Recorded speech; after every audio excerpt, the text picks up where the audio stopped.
Welcome to an intimate conversation with women of color. This podcast provides women of color, LGBTQ, and allies a platform to use their voices. Join us as we share our personal journeys. I am your host, Deneen L. Garrett. Welcome to another episode of an intimate conversation with women of color. Today's guest is my favorite podcaster, so it was my absolute pleasure to speak with her. I was having a fangirl moment talking to someone that I have a lot of respect for. I look at her as the leading voice for Black women, women of color in corporate America. So if you haven't guessed who that is, today's episode is with Minda Harts. Minda is a TEDx speaker and best-selling author of The Memo, What Women of Color Need, and so much more, as you will hear and learn about in today's episode. So please continue to listen, subscribe if you haven't already done so, and share the podcast. Now get ready to feel the excitement of my special guest on this week's episode. I am your host, Deneen L. Garrett. Minda, hi, and welcome to an intimate conversation with women of color. How are you? I am great. Thank you, Deneen, for having me. Oh, it is my absolute pleasure, and something that I've been waiting on since May for my birthday. So thank you so much for saying yes and being accommodating. I greatly appreciate you. Yes. Well, I hope you're still celebrating you, even though it's no longer May. Right. Well, you know what? I am. And I have to remind myself, often to do so, right? Because we get caught up in life and the things that are going on around us. And sometimes, we forget about ourselves. And so, yes. So it's not a daily thing, but it's definitely something, every so often. And I do strive to do better. Awesome. So thank you. So today's guest is Minda Harts. She is a TEDx speaker and best-selling author of The Memo, What Women of Color Need. Minda is also the host of the Secure Your Seat podcast and so much more. Minda, tell us more about you. Yeah, thank you so much for that. I am a CEO of The Memo LLC, which is a career development platform for women of color. And then, as you mentioned, I came out with a book called The Memo, What Women of Color Need to Know to Secure a Seat at the Table. And I also teach part-time at NYU on talent development in their HR course. Wonderful, wonderful. And so I do like to share how I know my guests. And so I believe it was last year, I think I saw a tweet from Essence, and they were advertising the pre-order of The Memo. And so, of course, I pre-ordered mine. Then I started listening to your podcast. And I have to tell you, it was not the first podcast I ever listened to, but it was the first one that resonated with me or caught my attention, because the ones that I had listened to before, I'm like, what is this? What is this all about? So when I heard yours, I was hooked. I will listen to you every day when I walked.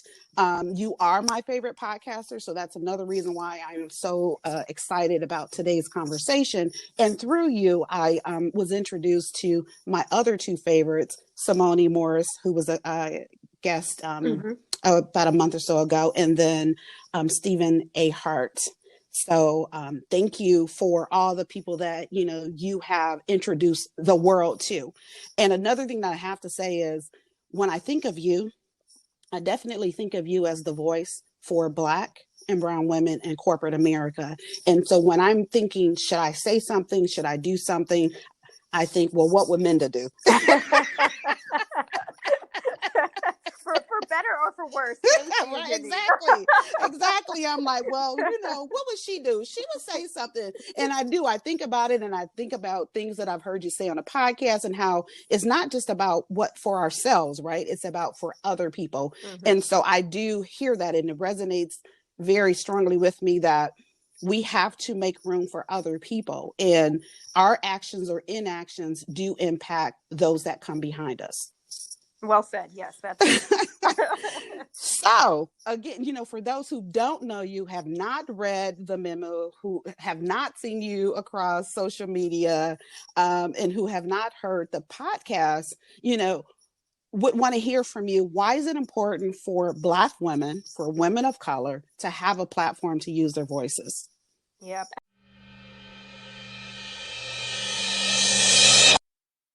Absolutely. Again, thank you for having me and sharing your table with me.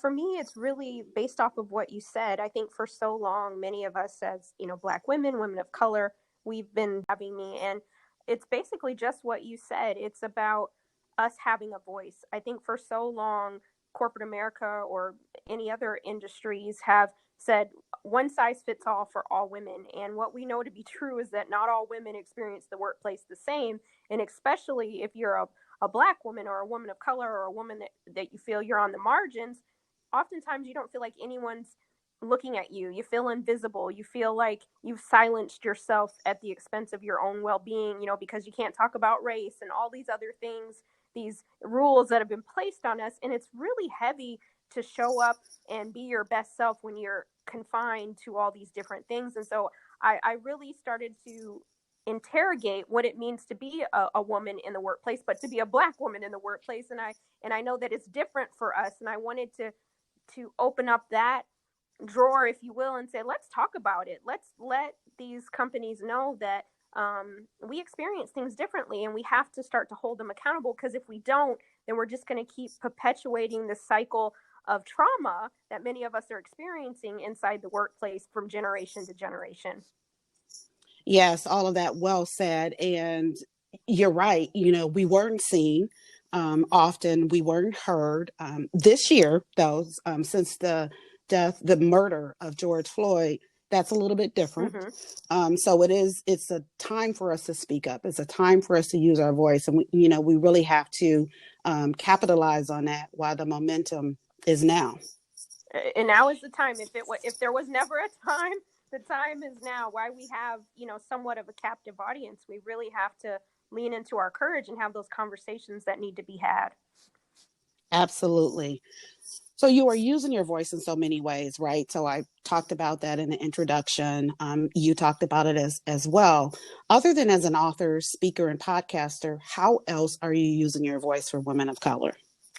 Yeah, I really find that it's... So one thing, Deneen, people always ask me is, how did you find your voice? And I often tell people that each of us has a voice. We just have to decide how we want to use it.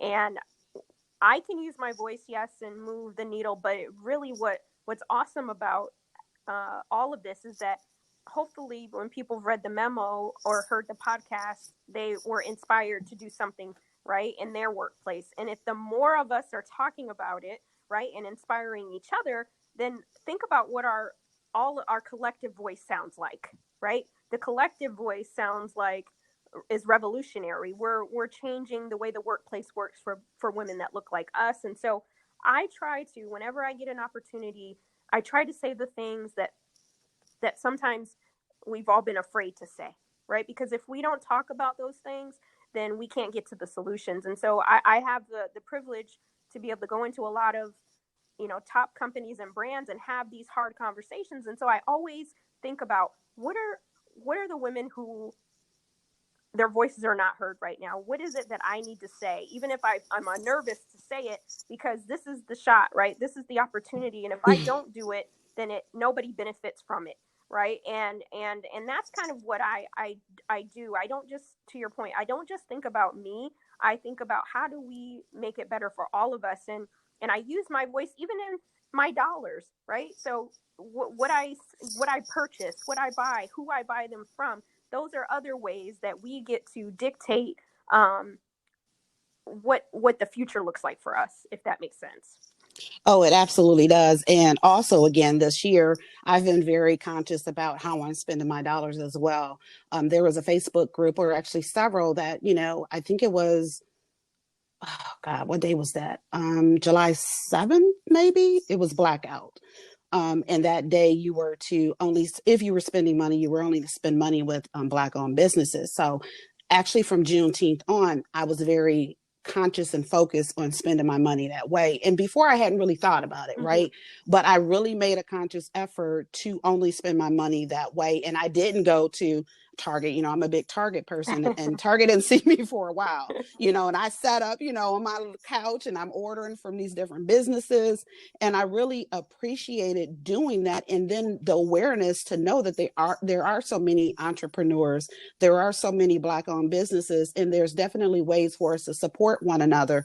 So, you know, so much has come out of this particular year. You know, 2020 has just been absolutely crazy. You know, I don't even know if there's words that the words that have been written to really describe this year, right? The ups, the downs, the highs, the lows, the losses, the gains, just so much going on at one time. Mm-hmm. And, you know, you were talking about the different experiences that Black women and women of color have. I heard something yesterday on CNN, which was very interesting to me. And it kind of goes to it's about the election, and it kind of broke down some demographics of the people who voted for Trump. And one that was really surprising to me, startling to me, is that I believe that 35% of Muslims, or 35% of his votes were for Muslims. Hmm. And that blew my mind. I'm like, wait a minute. Mm-hmm.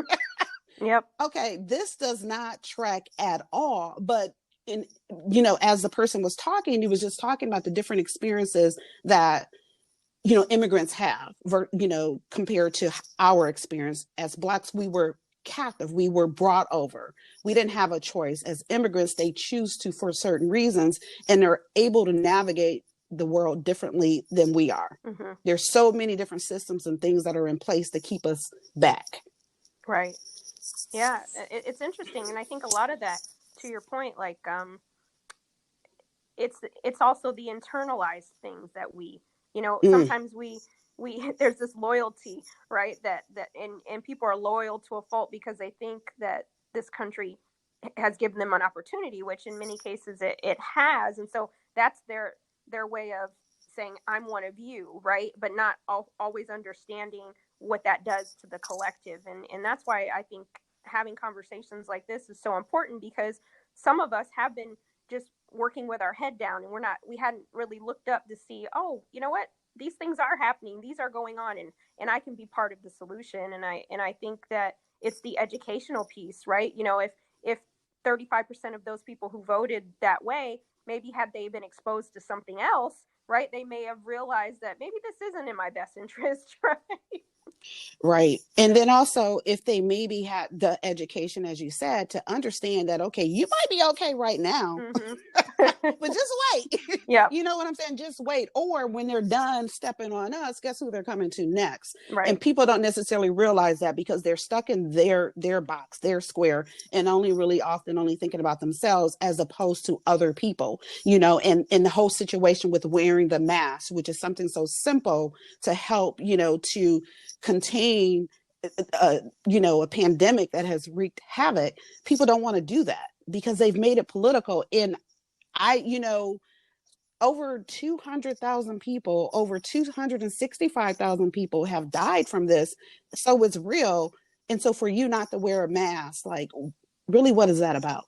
You Yeah, know? it's selfish, and you know, and it's sad, and I'm just glad that you know, hopefully we're moving in a new direction.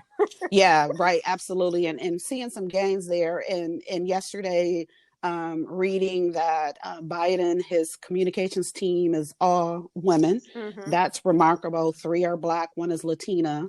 So actually, the majority is women of color. So that's a beautiful thing. Yes. Yeah, you know, it's an absolute beautiful thing to see.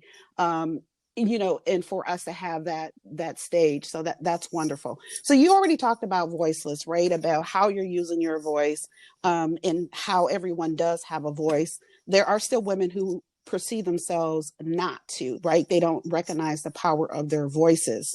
What would you tell them specifically? Hmm. Yeah, you know, there was a quote, and I'm going to get it wrong, but I heard it once, and I can't think of where I heard it, but something to the effect of, "You don't realize the power of your voice until it's silenced," and Yes.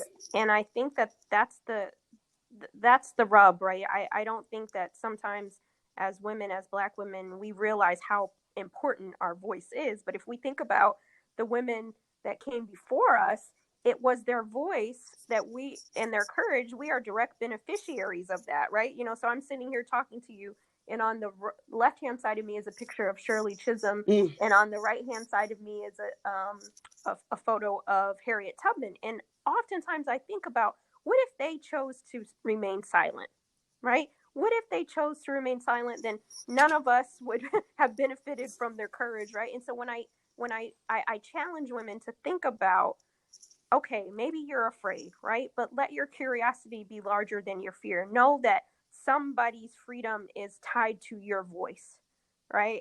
And for me, that really, I look at things so much differently, thinking about the future generations that are counting on us to set the tone and to dismantle some of these systems of oppression so that they have it better, right?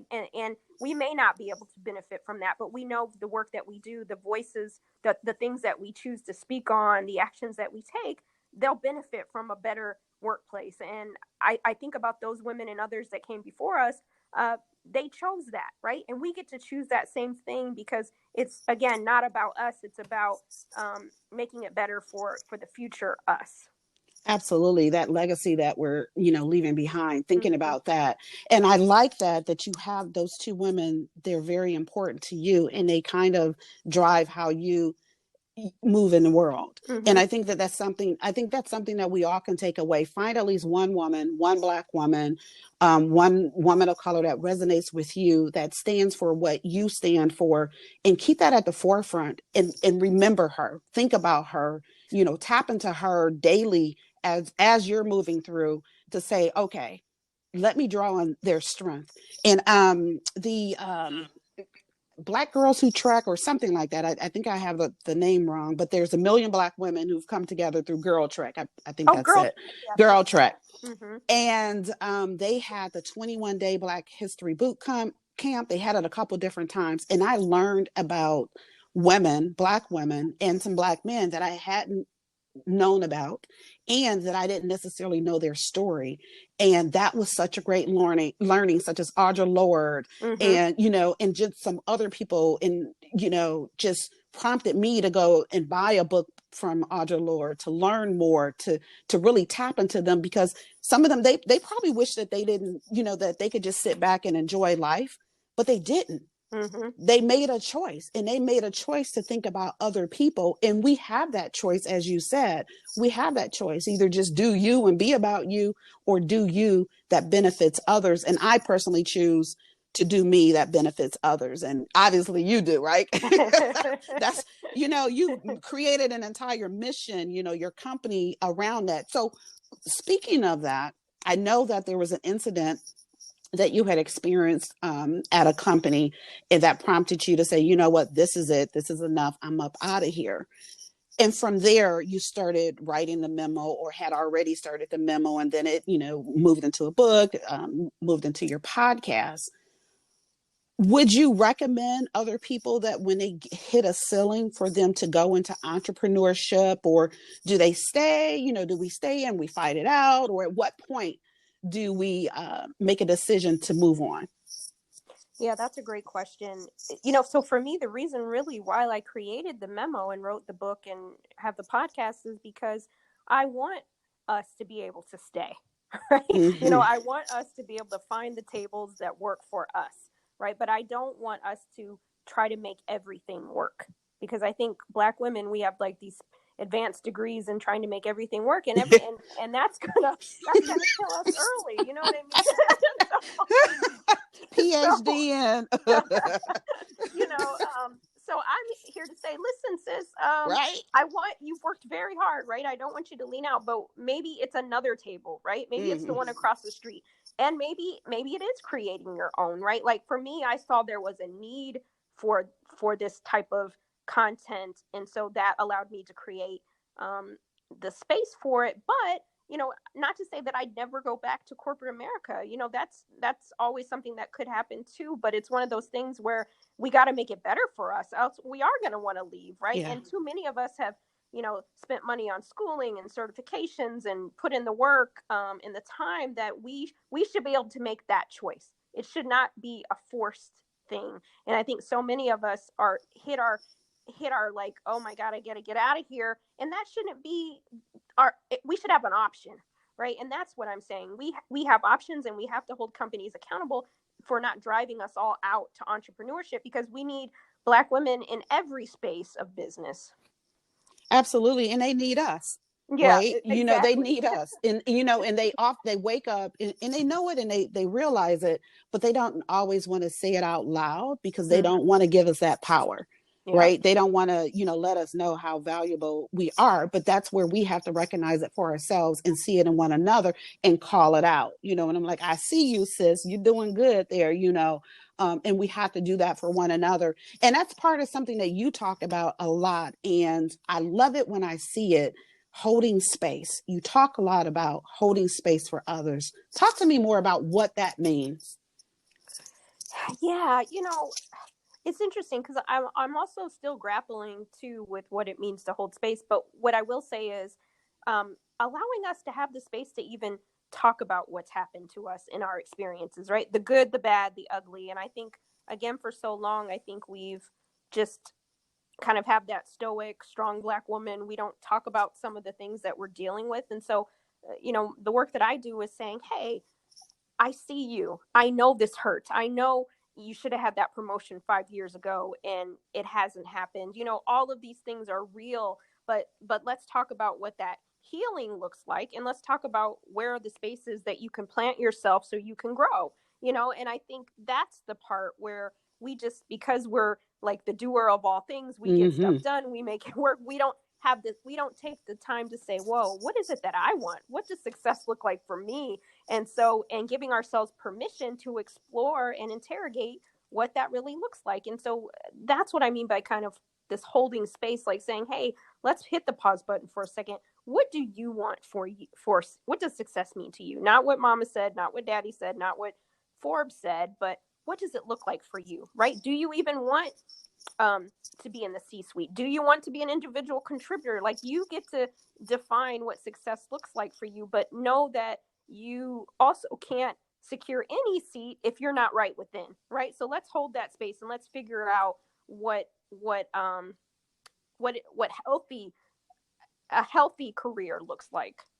Absolutely. And so, when you just said something, it made me think about, because I know how you are a lover of grits and rap lyrics. And I'm like, okay, Lauryn Hill. Yep. I heard it. I hear you.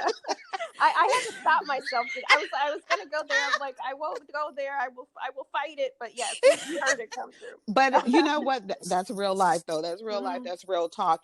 And so when you were speaking, and it's also funny to me that you tapped on healing, and it's funny in the sense that my conversations in November, everybody talked about healing. And so I said, you know what, this is important, and we must stop to heal. We must stop and look within, get right with ourselves before we can even be of use for other people. And that is so extremely important. So again, I love whenever, you mention holding space and just that space and just reminding us to be still. And I think you even last week reflected on that for yourself, because you're constantly moving and you recognize that, what, I need to pause. Yeah. Because you do, right? Because you are needed. We appreciate you. We love what you're doing for us, because you are able to go in those rooms. You recognize that you have a privilege to be able to go to a large corporation, to a huge brand, to say, hey, this, that, and the other. You're able to say those things, the things that, we want to say. We may not necessarily have the courage to say it just yet, or we've said it, but they just haven't heard us. Right. And, and likely and often we've said it numerous times. It's been said. but they didn't really hear us, though. They didn't hear us and they didn't see us. So then we need Minda. So yes, go ahead and take that break, that time that you needed. You're welcome. And so I want to pivot. And so so we were scheduled to talk November 5th, and we did. We're having technical difficulties, but I wasn't in the mindset to work through those because my sister had died, and the Saturday, the few days later, we were having her service. But anyway, so my sister, author and poet Soul True, she wrote a book, Dreams Deferred, in 2012. And after her passing on 10/24 of this year, I read her memoir and I started thinking about, is there anything that's deferring my dream? And so not only did I think about this for myself, but I wanted to be able to encourage other people to start thinking about it for themselves and then to do something about it.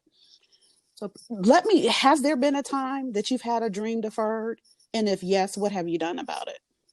Yeah. Again, condolences to you, and that's such a beautiful way to memorialize her through in investigating what that is. And I would say my dream deferred was actually before I started and wrote the memo. I was in corporate, and that was what I wanted to do, Deneen. That was the thing, right? That I Mm-hmm. want my seat at the table. This is what I'd worked hard for, and that's what I had planned on doing. But due to situations beyond my control, I stepped away and I created the memo. But so I felt at the time that was my dream deferred, right? I'm like, oh, racism, all the things have stunted this dream, and now I have to put it on hold. But what I realized was I was able to take what I thought was a dream deferred and a tragedy, and turn it into a triumph. And I was able to take that deferred dream, and even though I don't work in corporate in the way that I used to,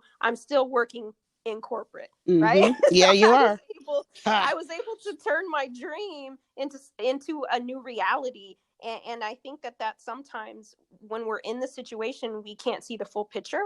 And I think sometimes, we feel like it's deferred, we feel like it's stalled, but knowing that there's a new way to kind of look at the situation, we may just get there a little bit differently. So I do think my path right now is it was a deferred dream, but it's turned into a new type of dream.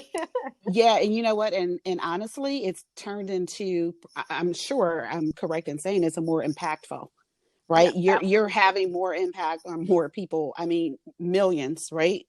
Of people who are reading the memo, people who are listening to your podcast. You're having much more impact that way, and being able to affect these different corporations and how they think about people. Because honestly, my thing is, if a company doesn't want to have you, then they're not really interested in making changes, because you're real talk and you're coming, you're bringing the real to the corporation. So I felt that. So if a person doesn't want you, and I think you even say it that if your company doesn't have a diversity and inclusion organization, that's telling right there. So where I'm at is, for those that do have D&I and they're not interested in having you come talk, then they're not really interested in making any changes. Yep, well said. So Minda, as we wrap, and like I said, I've been waiting to talk to you, and I could talk to you forever, but I know you just got off of your LinkedIn live. You probably have something else going on later in the day, and so much you're trying to get caught up, done, but before November ends. But what would you like to leave our listeners with? Yeah. Again, I just thank you for your platform. I thank you for for giving voice to sometimes many of us who don't feel like we have one. And the one thing I just want to let people know is that um, it we can be part of the solution, and it's small acts of courage that get us there.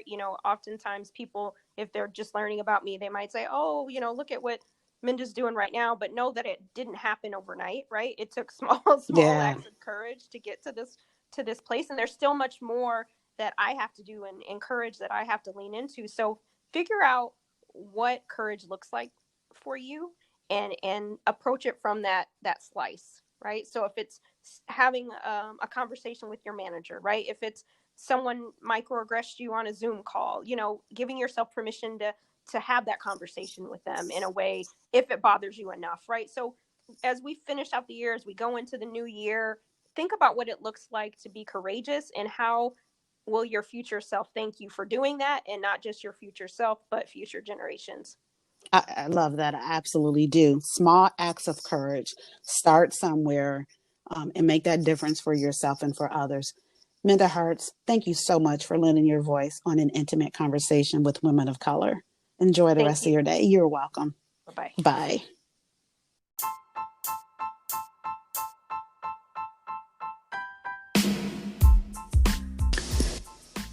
Thank you for listening to another episode of An Intimate Conversation with Women of Color. I enjoyed today's conversation. We talked about several things. I wanted to really just kick back and have a conversation, and we did that. We did talk a lot about holding space, which is another form of healing, which has been the theme for the last several episodes. So, women, everybody out there listening, take care of yourself. Do what you need to do to heal, to be the best version of yourself. Because in order to be the best for other people, you have to have yourself together. You have to be right within, as Minda said, and as Lauryn Hill sings about. So thank you again for being a listener of An Intimate Conversation with Women of Color. Continue to listen. Subscribe if you haven't done so, and share.